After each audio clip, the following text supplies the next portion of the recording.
Patriots schedule, that Brady game against Philadelphia, 4:25, game one. And you look at some of these, look at some of the home games, of course, against the AFC East, but you got the Chargers coming in. You got a Monday night game with the Chiefs in December. You got the Jets to end the season, and Aaron Rodgers. Some pretty high-profile games here. It's worth noting that the Patriots have the third toughest schedule in the NFL in the first 6 weeks based on forecasted win totals. So, Tommy, Curran, based on that tough schedule, are you worried about the schedules, particularly early? They don't play a stiff quarterback until like week 9, when they conceivably play Anthony Richardson and Sam Howell back-to-back, and then they have the bye week. Daniel Jones coming out of that, and then Kenny Pickett. But they have nothing but good to very good quarterbacks to deal with in the first 9 weeks. So that's a problem. I mean, I'm bullish on the New England Patriots in 2020. You got them up to 14. Was it 14-3 now? 15-2. 15-2? No, All right. no, they're gonna win 10 or 11, maybe even 12 games. They're gonna be a good team. They're going to be a good football team. But if I look at the schedule, 12 games. Yeah, 12 games. Okay, it's keep May going. 11th. Keep going. They got to get to 24 points on a regular basis because other teams are going to do that to them. But I think there's great subplots to all of these games. Okay, so where's this? Where are these wins coming from, Tom? The division, yeah. Where's that coming from? So for them to get to 12 wins, they got to, they got to do a 4-2 or a 5-1 in the division. The Jets sucked last year, and Aaron Rodgers isn't going to take them from a 28 touchdown offense, which is what they were last year, and immediately have them scoring 26, 27 points a game. It's going to have a little bit of an assimilation period. So they'll get the Jets on the first time around. I don't think that the Bills are what we have seen over the last 2 or 3 years. I think they're in a little bit of decline. So I think they'll be able to match up with them. And Miami, it's been a problem, but I don't think it should be a problem if you can play offense. You know what surprised me with the schedule is the amount of primetime games. I thought they might have 2. They're back.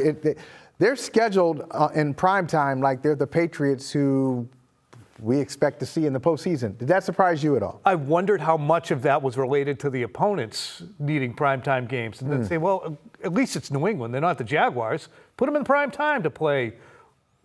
Name the primetime game that is escaping me at the moment. Like, I think the Kansas City. Well, yeah, but Kansas City. It's about Kansas City, not necessarily.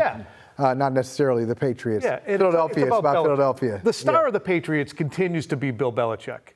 So that's what's a problem in some ways for a fan, and that's a problem for the brand. Somebody has to emerge as the star of the team that isn't a 71-year-old coach who hasn't had a good season in 3. And if it's not the quarterback, who is it? Is there anyone?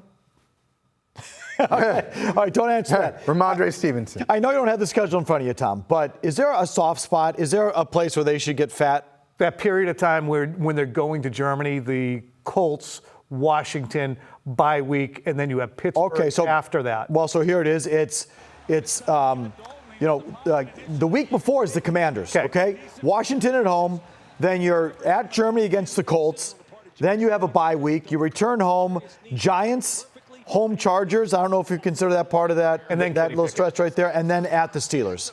So the Chargers, obviously a good team, but you've had their number over the years, even out there. They're traveling out here. All right, for a 1 o'clock game as it stands right now. We all know the record of West Coast teams in 1 o'clock East Coast games.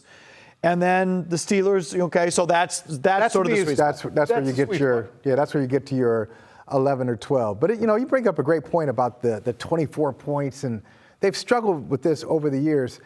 Even if you look at their talent and say it's not great, well, there are some offenses out there that don't have just dynamic players, but they score because they have a good scheme. I think the pressure still goes back to Billy O'Brien. We put so much on him because we bashed the coaches last year, and to quote Marcus Smart, rightfully so.